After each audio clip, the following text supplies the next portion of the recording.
지금 헌법재판관의 구성은 9인 헌법재판관으로 구성하죠. 그렇습니다. 대통령 3분, 대법원장 3분, 국회 3분이란 말이에요. 박근혜 대통령 탄핵 때 8대 0 전체 반대자가 없었습니다. 이때도 황교안 대행은 대법원장이 추천한 2분에 대해서는 임명을 했고 대통령이 추천한 박완철 소장은 임명을 보류했습니다. 그렇죠? 그렇게 알고 있습니다. 그렇기 때문에 8대 0이 나온 거예요. 그렇다면 거듭 말씀드리지만은 국민적, 시대적 전 세계가 주시하는 오늘 청문회에서 후보자께서 소정의 절차를 겪은 그러한 후보자에 대해서는 대통령이나 권한대행이 임명할 수 있다. 이렇게 답변하셨죠? 네. 그것은 법적으로도 또 관례적으로도 그러한 일이 있기 때문에 그러신 거 아니에요? 그렇게 생각하고 있습니다. 예. 이걸 우리 국민들이 오늘 후보자의 답변을 통해서 크게 인식하시리라고 믿습니다. 다음은 박성훈 국민의힘 의원의 차례이지만 역시 불참하고 있습니다. 거듭 빨리 참석하시라고 독촉을 하고 유감을 표시합니다. 김종민 의원님이 질문하겠습니다. 김종민 의원님은 현재 무소속으로 전 언론인 출신이기 때문에 우리 후보자님 굉장히 예리한 질문을 하실 거예요. 그 김종민 의원만 쳐다보지 마시고 저도 한번 쳐다보세요. 알겠습니다. 답변 잘 하셔야 됩니다. 알겠습니다. 예, 김종민 의원님 부탁합니다. 위원장님이 또 시작부터 이렇게 부담을 주셔가지고 좀 일반적인 질문으로 한번 시작을 해보겠습니다. 그 지금 우리 후보자께서 이 마이크 나오나요? 아, 네, 나와요. 예. 후보자께서 이제 탄핵과 관련된 헌법재판을 앞두고 있으니까 후보 그 재판관이 되면 그 탄핵 심판에 임해야 되니까 발언을 좀 신중하게 하시려고 하잖아요. 네. 그런 취지는 충분히 이해합니다만 후보자님이 헌법재판관이 돼서 어떤 사건을 심리할 때의 책임 또 거기에 대한 권한도 보호받아야 되지만 저희는 후보자님이 헌법재판관 자격이 있는지를 검증해야 되는 또 책임이 있는 사람들이에요. 국회의 책임도 있는 겁니다. 그 국회의 책임과 권한도 존중을 해주셔야 돼요. 중요한 문제 답변 안 하시면 검증 어떻게 합니까? 그럼 이걸 뭐하러 이렇게 공개 회의를 뭐하러 해요? 저는 그 후보자님의 그런 취지와 제가 말씀드린 이런 국회의 임무와 권한 이 두 가지를 조화시키는 방법이 있다고 봅니다. 그 원칙이 구체적인 사실관계에 대한 재판에 영향을 미칠 만한 사실관계에 대한 판단은 저는 뭐 보류하거나 유보하는 것에 대해 이해를 합니다. 하지만 비록 이번 사건과 관련돼 있다 하더라도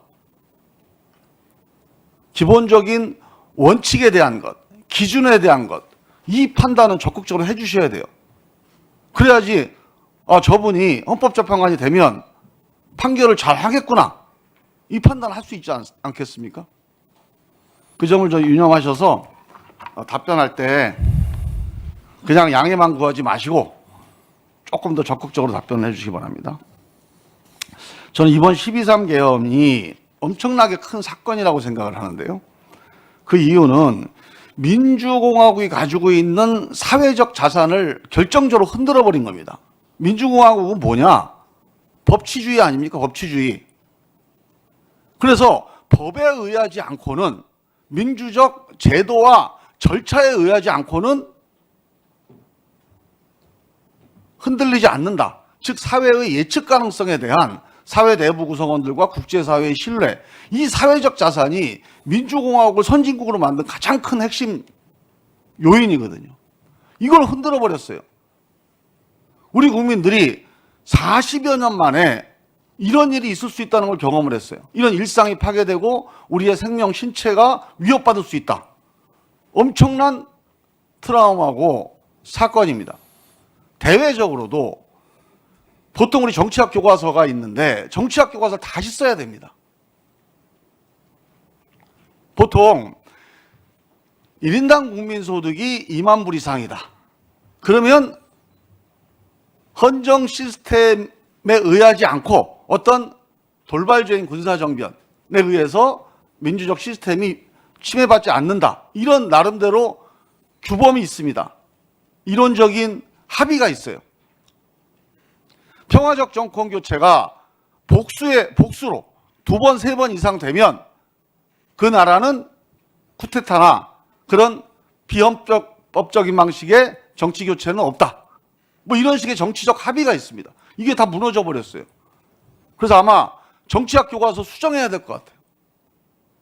지금 세계 12의 선진국에서 이런 일이 벌어질 수 있다는 것은 예상할 수 없는 일이고, 그 점에서 지금 이 사태를 우리가 어떻게 수습하느냐, 어떻게 빨리 정리하느냐가 대한민국 민주공화국의 사회적 자산을 결정적으로 좀 좌우할 거다. 매우 중대한 문제다. 그런 점을 함께 좀 공유를 했으면 좋겠습니다. 일단 지금 뭐 여러 가지 쟁점들이 있는데요. 12.3 비상계엄이 위헌 위법이냐 하는 문제에 대해서는 크게 이제 실체적으로 전시사변이나 국가 비상사태에 해당되냐 안 되냐 뭐 이거에 대한 사실 판단이 있겠고요. 근데 저는 이제 이게 핵심이 포고령 제1호라고 봅니다. 국회 활동을 금지했잖아요. 헌법기관을 무력화했어요.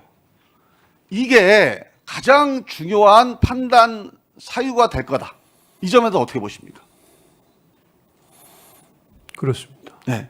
헌법기관을 무력화시키면 통치행위가 아니고 내란에 해당할 수도 있죠. 그 점이 가장 중요한 예. 뭐 실체 조건 판단과 관련해서 가장 중요한 판단 그러니까요. 중에 하나가 될 그 걸로 판단 내용이 헌법기관을 무력화시켰느냐 아니냐가 기준이 되는 거 아니겠습니까? 그렇게 네. 이해하고 있습니다.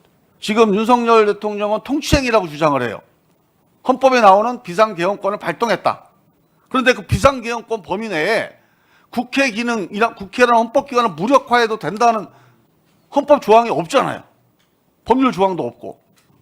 그렇다면 이거는 헌법에 보장된 비상개헌권의 발동이 아니고 불법적인 내란 혐의가 분명히 있다고 볼 수가 있는 거죠. 그래서 이 헌법기관을 무력화시켰느냐 아니냐를 판단해야 된다. 그 점에서 무력화의 징후와 사실관계가 매우 많다. 이렇게 많은 사람들이 생각을 하고 있다는 거죠. 그다음에 뭐 절차에 대한 거는 앞으로 이제 헌법재판 하시면서 잘 판단을 해 보실 거니까 한번 보시고요. 그다음에 내란죄냐 아니냐는 거를 판단할 때 80년 그 전두환 그 비상계엄 때 보면 이게 97년 대법원 판례입니다.